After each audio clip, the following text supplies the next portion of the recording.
Hi, everyone. Welcome to the So Tru Network with Dawn Johnson and Powers. I am so glad you're here, and I'm extremely excited to have you here for our In Tru Conversation series.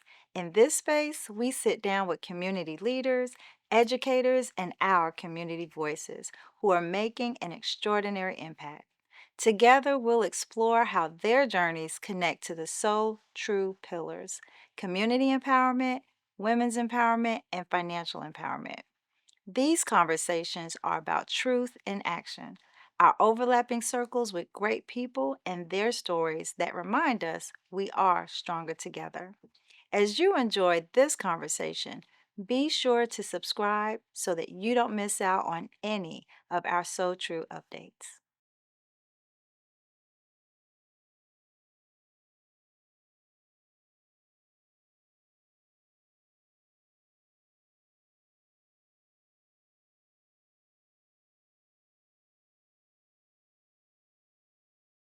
So we're going to talk a little bit about the self-care aspect of what you're doing here because I do a weekend a weekend every year annually called Self-Care Weekend. It's the first weekend in November. Yay, And November. yay. So part of the network and part of Dawn Johnson Empowers is women's empowerment specifically because I do think that we as black women have special unique situations that we're faced with as women of color that is challenging for us mentally, physically, emotionally. So I feel like we need to pay some special attention to the care that we as black women need. I'm looking at this space, and you're all talking about glamping and having this be a retreat, which is a part of our mental health. But let's talk a little bit about. I want to better understand what are the particular needs, like how can, because everyone's talking about self-care now. It's kind of trending, but I'm like, we're missing the mark a little bit somewhere where there's still a gap in terms of knowledge and application. What Right. is it that you think that we need to dive deeper? Where do we need to dive deeper into that Well, conversation? I agree with you, Dawn. I think that you're right. I think there is a gap. Being a woman of color, I'm still learning what that looks like for my life. I think it's one thing to hear it and to apply it, but I think it's the know how. I think it's how do I get there? How do I that guilt of, oh my god, something is not going to get done because I'm not there, for me to give myself grace to take that time, to slow down. Just a tab, I went on a retreat with my sorority, and I was telling Crystal, I was like, I'm an avid person who goes to the gym like clockwork. I get up in the morning, I go to the gym, and I could be tired, dog tired, but I will still, that alarm goes off, I'll still get up and I'll go to the gym, I'll go run, I'll go do all the things. And so I had packed my stuff. But this weekend, I got the room, and I got up that morning. I put on my gym clothes. I was like, I'm going downstairs to the gym. But I stopped. So you know what? I'm not going to do it. I'm just going to lay in the bed, and I'm going to rest. It was to the point my Fitbit told me I was overtraining and overworking. But I think giving yourself grace to say, I am going. And what does that look like for me? It looked like just laying there. Right. Just lay in the bed. Just don't do anything. And see, I'm the direct opposite. Get off of your phone. Like you were saying, put your phone somewhere. And I think for this site, this space, what I envision it to be is allowing women to come and give themselves grace to do nothing. Yes. Just to do nothing. Maybe it's to read. Maybe it's to walk. Maybe it's to meditate. Maybe it's just to sit in silence. To frolic in the open field. Yeah. I mean, as simple as that. Maybe to, take time to journal, or maybe it's to take time to have real conversation with other women that look like you that's going through something similar and don't know how to do that because they're suffering to themselves. They don't have a niche of people that they can say, and they feel like they have to be on all the time, and giving themselves permission to say, you can turn it off for a minute. Yeah. You know what I'm saying? And just do nothing. And it's okay. And you said you're exact opposite in what way?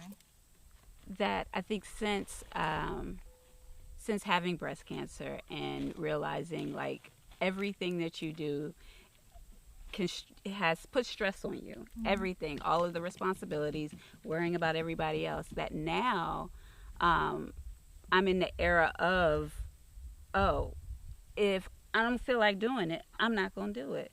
I'm listening to my body. Like if I'm tired, I need to rest, and I'm gonna tell you I need to rest. If like I was working out really good, and then I started a new job and I just haven't, but I need the rest. So because of that, I haven't been able to get back into it. But at the same time, I'm giving myself grace because I'm doing the things that I want to do, and it's okay, you know. And so that's what but you also have to have that person that says to you, hey, I think you need to rest because I can see you're tired. I can see it. And if you're not having great workouts, you're tired. Rest. And so she had to, and I was like, you gotta rest. Your body's saying no, and you keep tell your body, we gonna do wrong. this. You're wrong for that. We've been sold a false bill of goods about what it really takes. Because we are in a capitalistic society. And okay, when someone comes out with a study that says we should do X, Y, and Z, somebody builds a business around it, and then they're telling you, oh, you got to do this, and you got to do that, and you got to. And I think we have to shift from what I'm learning in my own personal self-care journey. Having, you know, first of all, as a very young person, I think at 8 years old, was when I saw my aunt, who my middle name is Lenore, and I was named after her, and it was Lenore. Went to the hospital and I heard that she had the sugar. Like nobody explains to kids what that means, so now I'm scared to eat candy because my aunt had her leg amputated because she got the sugar. She got the sugar. So here I am buying a pack of Now Laters, and I'm like, I'm gonna eat one a day. I'm like paranoid. So first of all, we have to start to talk in real language about what's going on with our bodies and being healthy. And but I did take away from going to funerals constantly, because my mother was 40 when she had me, therefore a lot of my aunts were older, that everything that I saw happening with people, no one was dying of natural causes. They were dying from illness. And I was trying to understand what is the illness and what is causing it. And I immediately made the connection to food. So even though I didn't know what to do exactly, it's amazing to me that as I was at that age, 8 years old, I immediately started, just out of confusion, I would only eat fish and corn and salad. Because somewhere in my brain, I rationalized that these were good foods. These were good. Everything else. And I needed to like block everything else and focus on something that I knew was good and start from there and then build out. And what I realized is that it's interesting that here I am in my 50s and I'm a pescatarian. But it was a journey. It was a zigzag journey to understanding how my body responds to different foods. What makes me gain weight? What makes me bloated? What makes inflammation come up in my throat? Like, we have to become hyper-focused on our bodies and what it's saying to us. And block out some of this marketing stuff. So to your point, it wasn't until, Kiki, when I got this Aura ring, and I don't know if people, you know, and I'm not trying to advertise Aura, but it just happened to be my mechanism of understanding that even though I thought I was healthy, I was still getting readings that I was stressed. I'm like, I'm literally sitting on the couch. Why are you saying I'm stressed? My watch has gone off where my heart rate has gone up, and I'm like, I'm just sitting here. What? Because our minds are still moving, even though our bodies are at rest, and we have to learn to make the mind and body connection. That's right. So then when I started delving a little bit deeper, I found out that, to your point, Kiki, is like you have to have a period of recovery, and no one teaches us about recovery. So it says, okay, you had a strong workout today, and now you need to recover. And I'm sitting there going, but I feel fine. I feel fine. And don't I need to work out 3, 4, 5 times a week? And it's like, you're still in recovery. You're still in recovery. And I'm looking at it like, I'm going to try and listen to you. But I'm like, you were like, I feel like I need to be working out. But you do. But then it said, after I started calming down and got back into my rituals, because I shared that I did my 21 days in Portugal to really connect with myself and make that mind-body connection with routine and develop new habits. Then I started to understand, okay, I need to do some breath work. I need to meditate. I need to do my spiritual devotionals. And then all of a sudden it started to say, okay, you're being in restoration enough. By tomorrow your body should be recharged. And now we can think about how you feel and decide how you will ease into. So it may not have been, I may only need to go hard that once a week. And then when I ease back into it, I'm learning that if I can do some simple things like stretching, some core exercises, I think we're convinced that we have to be panting and sweating profusely to say we had a good workout. Yeah. And that it's really about building strength. So, yeah, my family looks at me crazy because I stand on one foot while I brush my teeth. And that's building core. And I'm learning how to incorporate building strength into my natural routines. So I hear what you're all saying in terms of like trying to marry what we know in our minds, what we've been told by our professionals, and then what our body is saying. And we have to learn to connect all the three, dots. yeah, All three. and how to implement it. Because it's great to hear someone talking about it, but now you're like, okay, how do I implement it? What are the steps do I need to do to implement it? Right. And I think that's the struggle. And I think that's where people just get stuck, because they're like, they try it and it's not working because they haven't implemented it the correct way.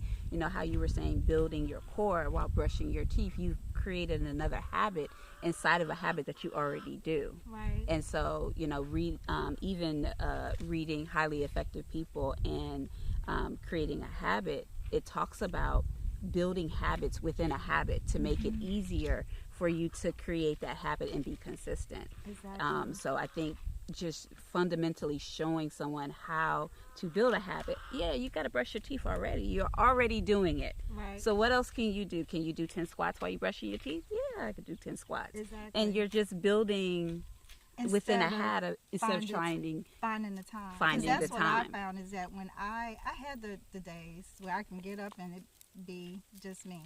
But then I was like, how is this going to work when I got office to run, I have my community service commitments, I have my speaking engagements, I have an aging father, you know, other people that and I you care have a whole about. spouse. And I have a poor thing. I have a whole spouse that I still got to figure out how do I make sure that, you know, because what we've realized is our daughter was our nucleus. Like everything centered around her, and that's what kept us all connected. So for instance, when she would come home, he come out of the basement, I come out of my office, and it's like, okay, we're here as a family, and she's telling us about her day, and we're figuring out what we're going to eat.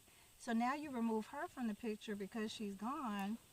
The night has come, and we haven't seen each other, and we're in the same house because we lost our nucleus. We had to come together to say, okay, who's going to pick up, who's going to do this, or then when she's driving, okay, this is what her...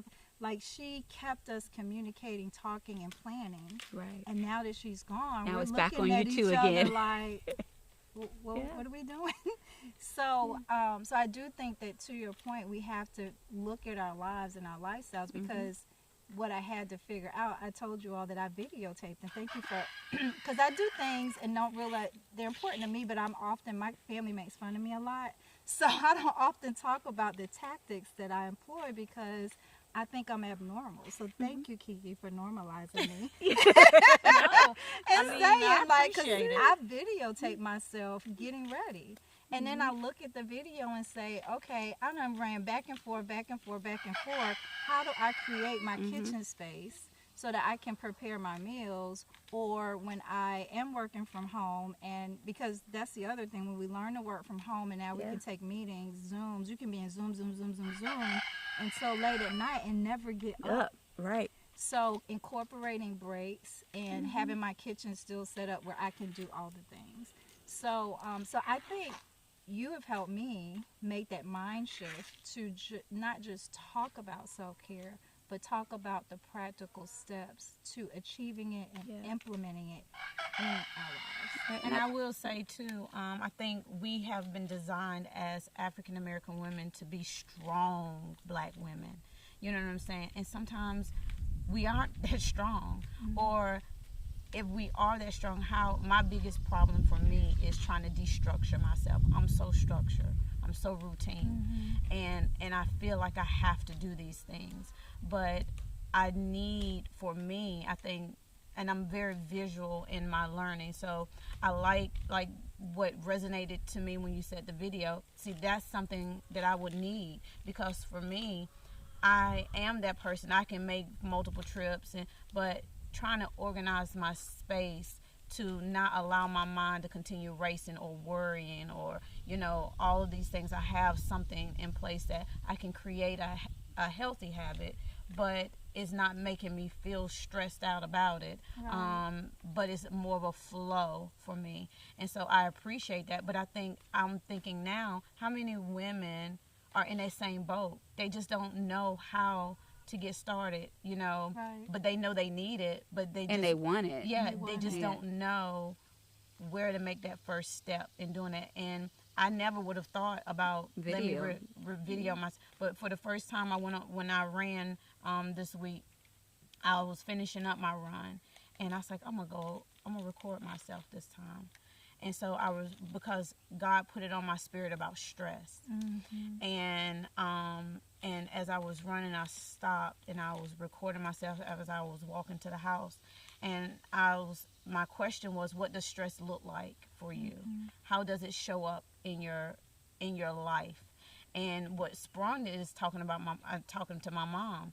It shows up in different ways, and people think that stress could be, you're not eating, not having an appetite, but it can be pain. It can be not sleeping. It can be a loss of an appetite. It could be a stomach ache. It could be a headache. It can show up so many different ways, right. And you don't know that is stress. So I kept thinking to myself, people will be like, "Are you stressed?" I'm like, "No, I'm not stressed," but it may be mimicking in my body in a different way that I can't recognize because I don't know that it's happening to me. Absolutely.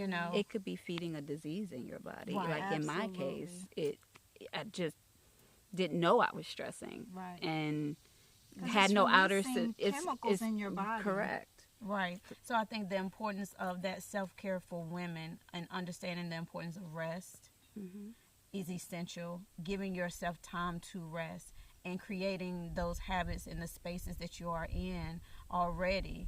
How can you make those habits more peaceful and fluent for you, that you're not feeling stressed and you're giving yourself permission to be okay with not getting something done. Right. And I think also that when we're asked what do I do for my self-care, that is a loaded question. Right? So your self-care doesn't look like mine doesn't look like hers or anybody else's. And so even having the time within, how do we determine what that looks like for me? Yeah. Writing those things down, because I was talking to a friend of mine and it was her birthday, and I was like, so what are you going to do for your birthday? She's like, well, I've got this to do. And I was like, those not for you. Yeah. That's for everybody else. Yeah. What are you going to do? For you. I need you. This is your task today. I need you to, when I call you back. We don't know how to disconnect ourselves. That's it. That's it. When we talk about this land, I think that's our initiative with the land. That's our goal. When we talk about the glamping sites, when we talk about the retreats, and we talk about, bringing people out here, I think that's what the goal is. We want you to disconnect. We want you to shut your phones off. We want you to, center yourself. We want you to just be about you, whatever that looks like.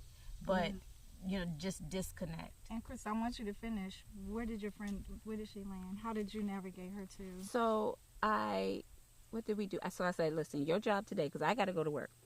You need to have one thing for me when I call you back this afternoon. I don't care what it is. So I called her back that afternoon. I said, so what did you do? She's like, I really didn't do anything. I said, no. What did you do? Tell me about your day. What did you do? The details. Details. I need all the details, because clearly you're missing the assignment. Right. And so we went through. She's like, you know what? I did call the doctor. I said, that was for you. Right. That was for you. So when's your appointment? She said, the next day. I said, great. So now I need you to tack on the appointment and something else, because those are for you. I need you to find what it is, whether you go get a cup of coffee for yourself, whether you go get you a great lunch that you've been wanting to have for yourself, or you just want to sit in your car and sing your heart out. Right. But I need you to do something that is for you. And it's hard for us to take that time to figure it out, because we don't take the time to just spend with ourselves.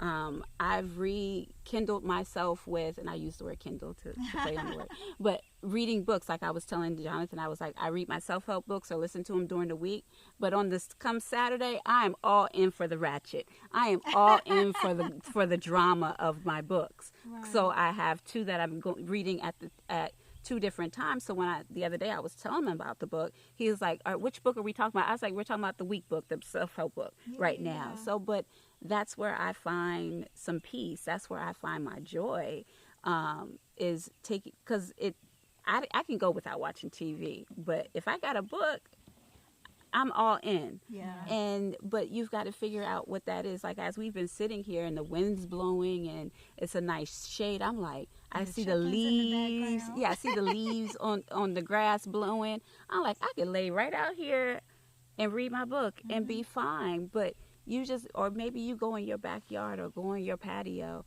and pick up a book. Or even if your self-care is, let me take 10 minutes or 30 minutes to sit and scroll on Facebook. Sometimes that is it, where you are just not worried about anybody else, and you just taking the time to just have a moment. I think that even walking people through that as to self-care don't have to cost money. It does not. It does not. And it always comes up like, but I don't have no money for self-care. I can't go get my nails done. I can't go get my hair done. That ain't self-care. That's making your body and stuff feel good. Yeah. Self-care, self-care is about what it feels internally. Like, how are you? I go to a therapist, and when I don't get to go, I get really bothered and upset, because I'm like, I really need to go, because there's something I know that I'm holding on to that I gotta let go, and I can't figure it out. Right. But that allows me to be ready, and we go through breathing techniques and mindfulness that I can practice and do on my own. But sometimes you need that extra person to like walk you through it. So somebody says, I want to do yoga, right? But they don't ever start because they feel like they look silly doing all of the motions. Or they don't know how to do it. And so they never start, right? And so that's the same thing with meditation and mindfulness breathing. And because who wants to just sit there and do this by themselves and be like, I look and feel ridiculous, right? But you got to get out of get out of your head, and sometimes you need someone else to walk you through it, just like with the habit, the step-by-step implementation of trying to create that habit or trying to create this new thing that I want to do. You need someone to walk you through it. Just like you have a trainer walk you through getting that new body, you got to have a trainer in self-care for your mind and your body and your heart, and all of those things.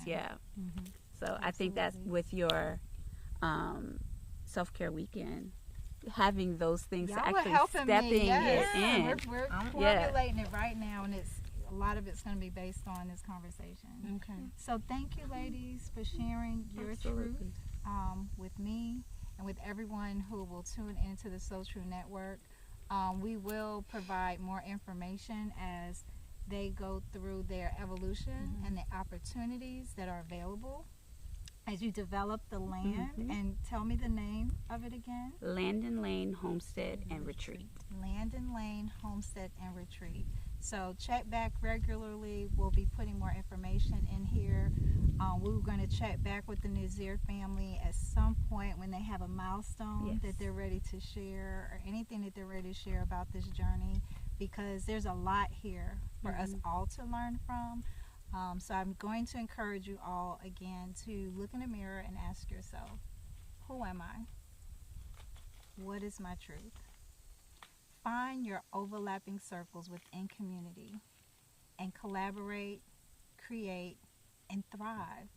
And then when you walk your walk, you will encourage others to do the same. And then we will all be so true to ourselves. ... What does that look like for you? For me, for people in community that I am with, I want them to be so true to themselves that they become a beacon of light that draws all of us in to see what they're doing, how they're doing it, and how can I do it too. So thank you so much for joining us for In Tru Conversations. Every story shared is another piece of our collective truth that we're presenting to our community to build together. I invite you to stay connected with the So Tru Network by subscribing to our channel, liking our videos, and please share this episode with someone who you think may need it. Remember, your truth matters, and when your truth and my truth intersect, we will find liberty. So I'll see you in the next conversation.